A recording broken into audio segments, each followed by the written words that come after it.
It was like looking in a mirror, if mirrors looked back in time. When the Soviet Union sent explorers into Siberia, they expected to see monstrous creatures. They just didn't expect these creatures to look and act so much like them. But before we begin, if you love cryptids and want to learn the full story, both the legends and the facts delivered as a narrative story, then this guided tour is for you. Pull off your mittens and tap the subscribe, like, or review button, depending on where you watch or listen. Just be sure to put those mittens back on quickly. And don't forget your snowshoes. The tour is about to start. I'm Elaine, and you're touring Cryptids Across the Atlas. For as long as humans have existed, we've always wanted to understand the world around us. Esteemed explorers, investigators, researchers, scientists, and curious minds alike have all traveled far and wide to study Earth's uncharted territory. Yet, we still have so much to discover. According to an article from Global Change Biology, about 50% of the planet's landscape has little human influence. Given harsh climates, challenging terrain, and the vastness of our planet, it's no wonder even after all these centuries, we still have so much to explore. Seeking to uncover Earth's greatest mysteries can be the adventure of a lifetime, but sometimes, on our treks through the wilderness, we find more than what we bargained for. After sending their men on an expedition through the Indigirka and Yana rivers, the Soviet government may have bitten off more than they could chew. In 1928, those who braved the harsh winds and penetrating wintry conditions searching for the unknown had no idea what they might stumble upon. They knew the typical beasts they were up against. Between the Eurasian lynx, Siberian tiger, and Asiatic black bear, these Russian explorers expected to see the widely popular predators that roamed their homeland. But as the infamous saying goes, expect the unexpected. For all the documented wild beasts surrounding them, nothing could have prepared them for what they witnessed. There it was, human-like in body, animal-like in stature, described as nearing 6 to 7 feet tall, with strong, broad shoulders, long matted hair, and a large protruding brow. The Soviet explorers had just witnessed something few people had ever laid their eyes upon. Oh, and did I mention it was covered head to toe in fur, complete with cloth from various animal skins, including the skins of local reindeer? It seems that even the unknown creatures of this world know how to shield themselves from Earth's harshest winters.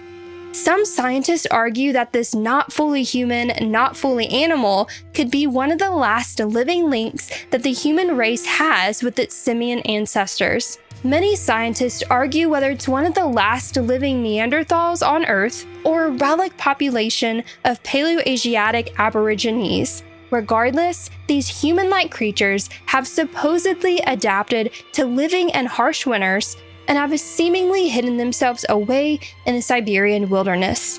But the expeditions of 1928 weren't the first sightings of this human-like creature, nor would they be the last. According to historical accounts, some of the first stories we've heard of these creatures come from the native nomadic tribes, the Yakuts and the Tungus. The Yakuts, or otherwise known as the Saka, are a Turkic ethnic group from the Republic of Sakha in the Russian Federation. The Tungus are an ethno-linguistic group native to Siberia and Northeast Asia.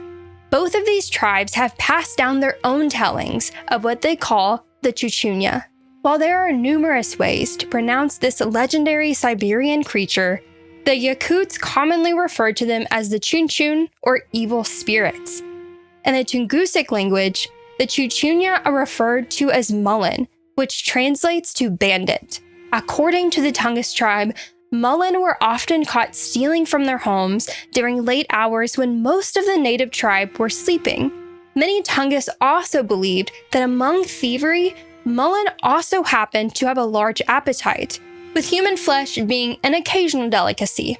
Whether these hominids are dangerous creatures not to be messed with, or Neanderthals living their own lives amongst us, it's clear they have been a thriving community for centuries.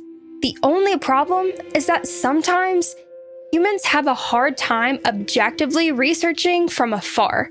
Rather than giving space to the unknown, far too often we allow our fear to take hold and try to control the things we can't understand. Uncomfortable with the idea of potentially being hunted, we often strike first as the hunter. When word got out that the Soviet Union sent these explorers to hunt the Chuchunya rather than simply observe its kind, Professor Pete Dravert became outraged. Just a few years after the initial expedition, Professor Dravert petitioned the Soviet Union to stop in their tracks. He believed that the Chuchunya, no matter how otherworldly they seemed, they deserved equal treatment as people. As long as they were living in Siberia, they were considered citizens. Professor Dravert demanded the Chuchunya have equal protection under the Soviet law and to cease all hunting in a prompt manner. But I'm sure you're not surprised that his efforts in saving the Chuchunya went cold. No matter how much he pleaded, the Soviet government ignored his request and continued on. While Siberia is one of the most barren places on Earth, it's not entirely unlikely that these Siberian snowmen have evolved and adapted over time to be able to withstand its harsh climate. Many believe that these beings have roamed our land centuries before us, and some believe they may continue long after us, though most researchers today believe that the Chuchunya have since become extinct, or that they are dangerously close to doing so. But, of course, we can't know that for sure. Being that much of Siberia is surrounded by snowy mountains and near impossible to reach places, the Chuchunya may just be hidden in plain sight. This episode of Cryptids Across the Atlas was written by Elaine Johnston with music by Braille Atlas. Join us next week as we travel to the pine forests on the northeastern edge of North Carolina, where a monstrous feline spent its nights hunting both creatures and humans alike.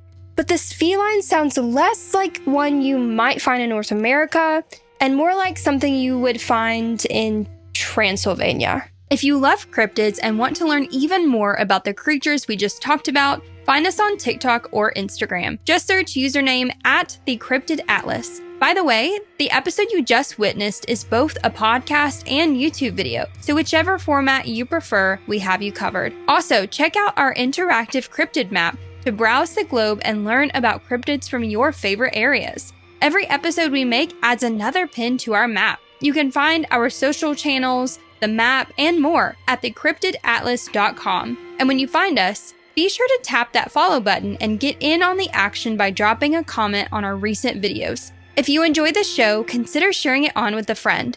Sharing the spooky love with someone else is the best compliment you could ever give us. And if you listen on Apple or Spotify, consider leaving an honest review to help other listeners know what to expect. Thanks for touring Cryptids Across the Atlas.